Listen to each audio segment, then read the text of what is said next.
നമുക്ക് കണ്ണൂരോട്ടൊന്ന് പോകാം. നമ്മൾ ഈ സന്തോഷം കൃത്രിമമായി കണ്ടെത്തുന്നതിനെ കുറിച്ച് പറഞ്ഞതേ ഉള്ളൂ. ഈ കൃത്രിമമായി ഈ ഹോർമോണുകൾ നമ്മളെ കളിപ്പിക്കാൻ വേണ്ടിയിട്ട് ഈ മയക്കുമരുന്ന് അല്ലെങ്കിൽ മദ്യം പോലെയുള്ള കാര്യങ്ങളിലേക്ക് അഭയം തേടുന്ന മനുഷ്യരുണ്ട്. അതൊന്നും അധിക സമയം നീണ്ടു നിൽക്കുന്നതോ ഗുണകരമോ അല്ല എന്ന് ഓർമ്മിക്കണം. ഇത് ഇപ്പോൾ എത്തുന്ന വാർത്ത കണ്ണൂർ സെൻട്രൽ ജയിലിലേക്ക് ഹാഷിഷ് ഓയിൽ കടത്താനൊരു ശ്രമം. ചെരുപ്പിനുള്ളിൽ ഒളിപ്പിച്ച് കടത്താൻ ശ്രമിച്ചയാൾക്കും തടവുകാരനുമെതിരെ കേസെടുത്തു.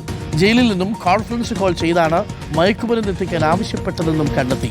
അർജുൻ കല്യാണുണ്ട്. അർജുൻ കല്യാട്, നമ്മുടെയൊക്കെ കമ്പനിയിലുള്ളതിനേക്കാൾ കൂടുതൽ മികച്ച ടെലികമ്മ്യൂണിക്കേഷൻ സാങ്കേതിക സൗകര്യങ്ങളാണോ ഈ സെൻട്രൽ ജയിലിൽ തടവുകാർക്കുള്ളത്?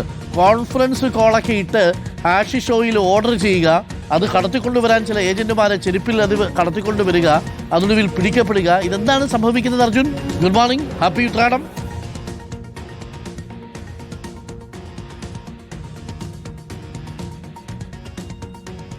ലഹരി കടത്തുമായി ബന്ധപ്പെട്ട് നമ്മൾ റിപ്പോർട്ട് ചെയ്തതാണ്. കാരണം നിരന്തരം അവിടെ ഈ ലഹരി വസ്തുക്കളൊക്കെ ലഭിക്കുന്നു, അല്ലെങ്കിൽ തടവുകാർക്ക് വളരെ സുഗമമായി ഇത്തരം ലഹരി വസ്തുക്കൾ ലഭിക്കുന്നു എന്നുള്ളത് നേരത്തെ തന്നെ നമ്മൾ റിപ്പോർട്ട് ചെയ്തതാണ്. ഇപ്പോൾ ഈ ലഹരി എത്തിച്ച് നൽകുന്ന സംഘത്തിൽപ്പെട്ട ആളെയാണ് ഇപ്പോൾ പിടികൂടിയിരിക്കുന്നത്.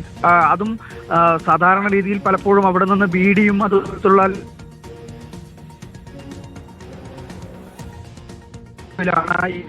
കടത്താൻ വേണ്ടി ശ്രമിച്ചിട്ടുള്ളത്. അതുപോലെ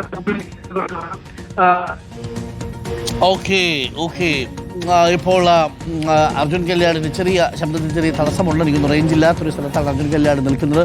അങ്ങനെയും സംഭവിച്ചു. ഒന്ന് ആലോചിച്ച് നോക്കിയേ, ഇതൊരു സെൻട്രൽ ജയിലിലാണ്. സെൻട്രൽ ജയിലിൽ തടവുകാർക്ക് അത്യാവശ്യം വേണ്ടുന്ന സൗകര്യങ്ങൾ എന്ന് പറഞ്ഞപ്പോൾ കോൺഫറൻസ് കോളിനുള്ള സൗകര്യങ്ങൾ പോലും ഒരുക്കി കൊടുക്കുക. ഒന്ന് ആലോചിച്ച് നോക്കൂ. അപ്പോൾ മൊബൈൽ ഫോൺ അവിടെ കൊണ്ടുപോകണം, നെറ്റ്വർക്ക് അവിടെ കൊടുക്കണം, സിം കാർഡ് എടുക്കണം, അങ്ങനെ സംവിധാനം ഒരുക്കണം. ഇതൊന്നും അധികാരികളുടെ കണ്ണിൽപ്പെടാതെ കോൺഫറൻസ് കോൾ ചെയ്ത് ആവശ്യപ്പെട്ടത് എന്താ?